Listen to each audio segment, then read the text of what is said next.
Primeiro ele vai dizer aqui: entrai pela porta estreita.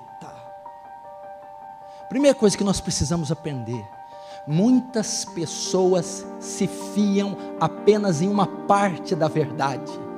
Isso é um grande problema. Se você tem meio evangelho, você não tem o evangelho. Se você tem meia teologia, você não tem a teologia. E aqui ensina duas verdades que nós esquecemos. A primeira verdade que ele ensina é da porta. Existe uma porta estreita, a porta que leva alguém à salvação. Ele está dizendo aqui do caminho da salvação. Ele diz que para ser salvo existe uma porta, um meio, e todos nós acreditamos que para o homem ser salvo existe uma só porta, e é Cristo Jesus. Só um mediador entre Deus e os homens, Cristo Jesus. Atos 4,12: em nenhum outro há salvação debaixo da terra, a qual devemos ser salvos, o que é Cristo Jesus. Então exclui todos os deuses e santos e todo o paganismo. E ele vai dizer: eu sou a porta das ovelhas. Aquele que entrar por mim, entrará e sairá e achará pastagem. Nós concordamos. O que essa porta também mostra aqui? A doutrina da justificação pela fé somente, e não pelas obras da lei, não pela liturgia, não pelo batismo, não pela língua estranha, os dons carismáticos, não, porque você creu na suficiência do sacrifício, porque você creu nos méritos de Cristo naquela cruz, porque você se arrependeu das suas obras. É assim que um pecador é justificado. Isso é a porta. Só que se eu aprender só essa verdade, ela não é suficiente.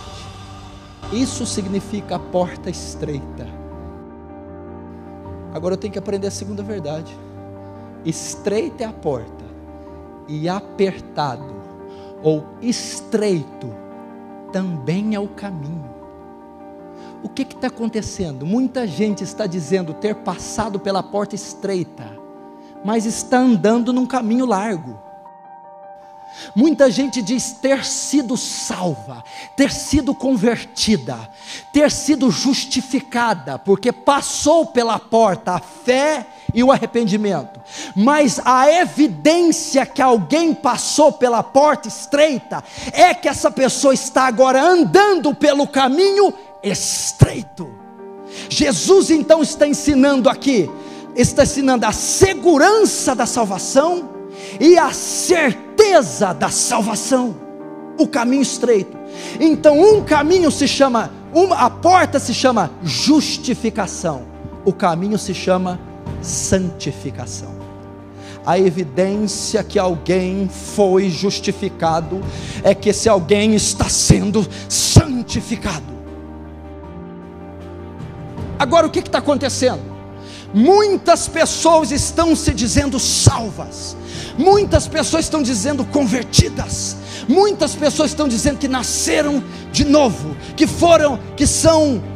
fazem parte da família dos céus, por ter passado a porta, mas não estão andando o caminho estreito. Se não estão andando o caminho estreito, a teologia não pode errar, elas nunca passaram pela porta estreita, nunca foram salvos. Qual que é a confiança que elas têm? A porta. O que é a porta? A profissão de fé, a confissão de fé, batismo, a porta, participar da ceia, a porta, a eleição, a porta, as obras, a porta, os carismáticos pentecostais, os dons, a porta. A porta significa ser regenerado. 2 Coríntios 5,17, o que está em Cristo, que diz que é salvo, justificado, nova criatura é, as coisas velhas já passaram, e eis que tudo se fez novo. ele foi transformado pelo sobrenatural. Ele não agregou um conjunto de normas e regras, ele não mudou apenas o seu estereótipo, ele não passou a frequentar um culto litúrgico, ele era um osso seco, Ezequiel 37, perdido em seus delitos e pecados, filho da ira por natureza, corrupto em Adão. Quando ele foi confrontado com o Evangelho, o Espírito Santo acometeu aquele coração e o transformou uma nova criatura, e este nasce de novo, evidenciando a salvação.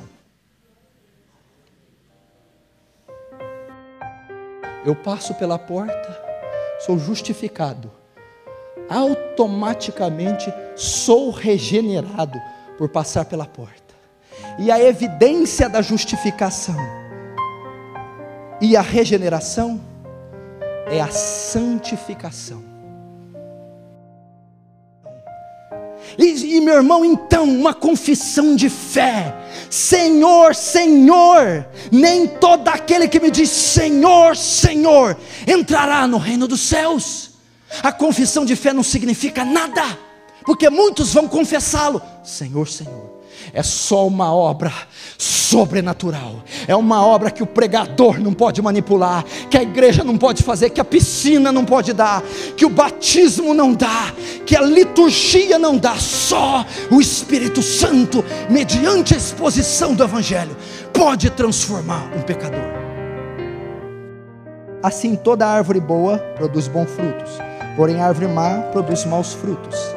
Não pode a árvore boa produzir frutos maus, nem a árvore má produzir frutos bons. Até aí. Sabe qual que é a evidência? Os frutos, as obras. Pastor, você acabou de falar que a justificação é pela fé, agora você está ensinando que ela é pelas obras? Não. Lutero teve essa confusão com a carta de Tiago e a chamou de carta de palha. Não, a salvação é apenas pela fé e pela graça, mas a evidência que eu creio, fé, são as obras e os frutos que eu dou. Eu não posso dizer que creio e não dar fruto, eu não posso dizer que creio e dar frutos maus. A evidência da justificação, santificação, obras, mostra a sua fé sem obras, que eu com as minhas obras mostrarei minha fé. Obras.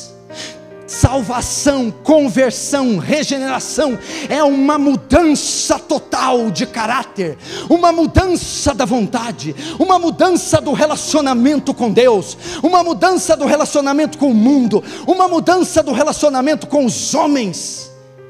Uma pessoa que de fato foi salva, que de fato foi justificada, ela está andando em santidade e ela está produzindo frutos. Aqui está dizendo aqui, ó, que a evidência que ela passou pela porta e pelo caminho é que ela, pelos seus frutos os conhecerei, pelas suas obras, pelo seu movimento, pelo seu estilo de vida, pelo seu pensar, os lugares que frequenta, as coisas que fala, as coisas que pensa, as pessoas que se relaciona. A evidência que alguém é salvo é que ela deu uma volta completa na sua vida, ela mudou seus valores, ela mudou o seu coração.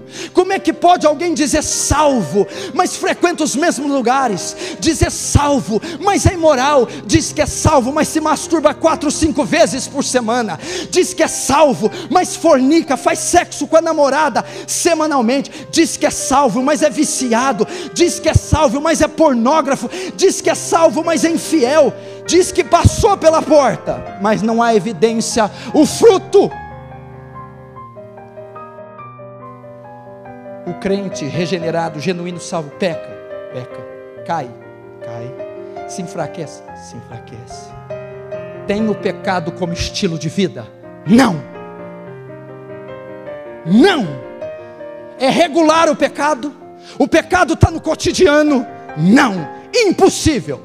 E eu termino dizendo isso no verso 18: não pode a árvore boa produzir maus frutos, que Jesus está dizendo? É impossível um nascido de novo, é impossível alguém que foi salvo, justificado, é impossível produzir maus frutos, viver uma vida ímpia, é impossível viver a prática do pecado, é impossível. Ele está dizendo, não pode a árvore má dar bons frutos, e nem a boa dar maus frutos. Ele está dizendo, se uma pessoa for de fato justificada, é impossível ela não ser santificada, é impossível ela não ser regenerada, é impossível ela viver uma vida ímpia. 19. Toda árvore que não produz bom fruto é cortada e lançada no fogo.